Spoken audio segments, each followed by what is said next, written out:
नमस्कार दोस्तों। दोस्तों, अगर आपकी एनजीओ में गवर्निंग बॉडी की मेहनत की वजह से आप बहुत अच्छा स्कूल चला रहे हैं, हॉस्पिटल चला रहे हैं या कोई ऑर्गेनाइजेशन चला रहे हैं, लेकिन आपका एक या दो मेंबर गवर्निंग बॉडी को परेशान कर रहा है या वो एक्टिविटी कर रहा है जिससे सोसाइटी की प्रॉब्लम क्रिएट हो रही है, एनजीओ की प्रॉब्लम क्रिएट हो रही है, जैसे कि वो प्रेसिडेंट खुद बनना चाहता है, मेंबर है और वो प्रेसिडेंट खुद बनना चाह रहा है, तो ऐसी सिचुएशन में क्या करें और आपके पास क्या रास्ता है, दोस्तों आज इस वीडियो के थ्रू मैं आपको ये बताने वाला हूँ। दोस्तों, बहुत इंपॉर्टेंट टॉपिक है, बहुत सारी क्वेरीज इससे रिलेटेड आती हैं और सॉल्यूशन लोगों को मिल नहीं पाता, इसलिए मैंने इस टॉपिक पे वीडियो बनाई है। अगर ऐसे मेंबर आपके एनजीओ में भी हैं जो आपके गवर्निंग बॉडी को इफेक्ट करते हैं, आपके मेहनत को इफेक्ट करते हैं, पूरी एनजीओ का कंट्रोल अपने हाथ में लेना चाहते हैं, जबकि मेहनत और पैसा आपने लगाया है, तो दोस्तों ऐसे केस में आपके पास क्या रास्ता है। दोस्तों, सबसे पहले तो मैं ये बता दूं कि किसी भी मेंबर का बहुत हैवी राइट होता है किसी भी एनजीओ में। आप अगर सारे मेंबर एक तरफ हैं मेजोरिटी और माइनॉरिटी एक या दो मेंबर भी आपकी पूरी मेजोरिटी को इफेक्ट कर सकते हैं। उन्हें पूरा अधिकार होता है इलेक्शन में वोटिंग देने का, उन्हें पूरा अधिकार होता है कि कोई भी मीटिंग हो और वो ये प्रूव कर दे कि मुझे इस मीटिंग में जानबूझ के नहीं बुलाएगा। नॉर्मल सी बात है, जो परेशानी क्रिएट करेगा गवर्निंग बॉडी लेमैन लैंग्वेज में यही सोचेगी कि इसे ना बुलाया जाए और उसे नहीं बुलाते। अब वो मेंबर पूरी बॉडी की मीटिंग को, पूरे गवर्निंग बॉडी या जनरल बॉडी की मीटिंग को इनइफेक्टिव कर सकता है, इतनी पावर होती है एक मेंबर में। तो दोस्तों, सबसे पहले तो मैंने आपको बताया कि मेंबर में पूरी की पूरी ताकत होती है, बहुत लीगल राइट होते हैं, लेकिन कुछ मेंबर जो परेशान कर रहे हैं उनसे कैसे छुटकारा मिले, क्या आपके पास रास्ता है, वो मैं आपको बताने वाला हूं। दोस्तों, सबसे पहले तो मैं ये बता दूं कि उस मेंबर का जो आपको परेशान कर रहा है उसकी मेंबरशिप को कैंसिल कर दीजिए, जिससे उसकी मेंबरशिप जिस दिन कैंसिल होगी उसी टाइम उसका सारा अधिकार खत्म हो जाएगा। अब उसकी मेंबरशिप कब कब खत्म होती है मैं आपको ये बताऊं,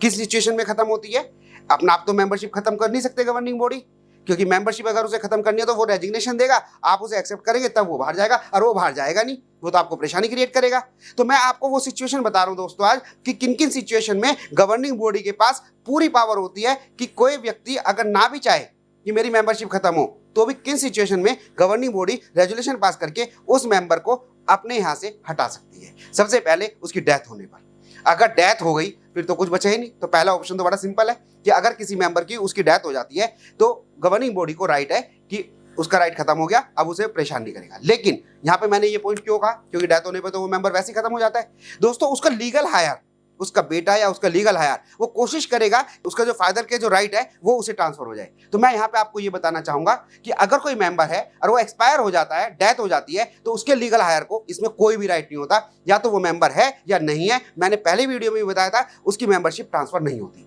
इसलिए मैंने ये डेथ वाला पॉइंट आपको बताया। दूसरा दोस्तों, रिटर्न जो रेजिग्नेशन अगर उसने दे दिया है, किसी भी सिचुएशन में उन्हें रेजिग्नेशन दिया हो तो भी उसकी मेंबरशिप जो है वो गवर्निंग बॉडी को पावर दे देती है कि इसकी मेंबरशिप को खत्म कर दिया जाए। तीसरा पॉइंट दोस्तों बहुत इंपॉर्टेंट है, अगर गवर्निंग बॉडी को रास्ता ना मिल रहा उसका रेजिग्नेशन, वो नहीं देना चाह रहा रेजिग्नेशन, लेकिन गवर्निंग बॉडी ये प्रूव कर दे कि ये सोशल एंटी एक्टिविटी में लगा हुआ है, समाज के अगेंस्ट की जो एक्टिविटीज हैं उसमें लगा हुआ है, तो जो गवर्निंग बॉडी होती है वो रेजुलेशन पास करके उसकी मेंबरशिप को खत्म कर सकती है। नेक्स्ट पॉइंट दोस्तों, अगर गवर्निंग बॉडी ये पॉइंट कर दे, ये पॉइंट आउट कर दे कि ये क्रिमिनल ऑफेंस किया है इसने, और वो क्रिमिनल ऑफेंस किसी कोर्ट में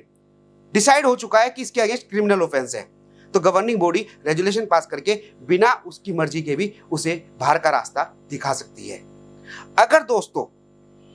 एम से जिस ऑब्जेक्टिव के लिए आपने सोसाइटी या एनजीओ बनाई है, अगर वो व्यक्ति उस ऑब्जेक्टिव के अगेंस्ट काम करता है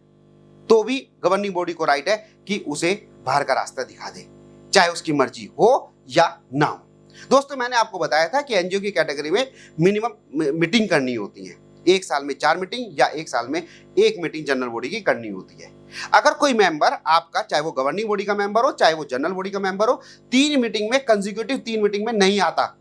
तो भी गवर्निंग बॉडी को पूरा राइट होता है कि उसे बाहर का रास्ता दिखाया जाए, चाहे उसकी मर्जी हो या ना हो। दोस्तों, मैंने आपको बताया था कि एनजीओ में एक मेंबरशिप फीस होती है जो एनजीओ का अधिकार होता है, और वो रिस्पेक्टिव ऑफ अमाउंट, कोई अमाउंट की लिमिट नहीं होती, वो 1 रुपए से लाख रुपए भी, करोड़ रुपए भी हो सकती है। जो फीस है, जो मेंबरशिप फीस है, 3 कंसेक्यूटिव मेंबरशिप नहीं देता और उसका रीजन भी नहीं देता, तो भी गवर्निंग बॉडी को पूरा राइट है कि उसे बाहर का रास्ता दिखाया जा सके।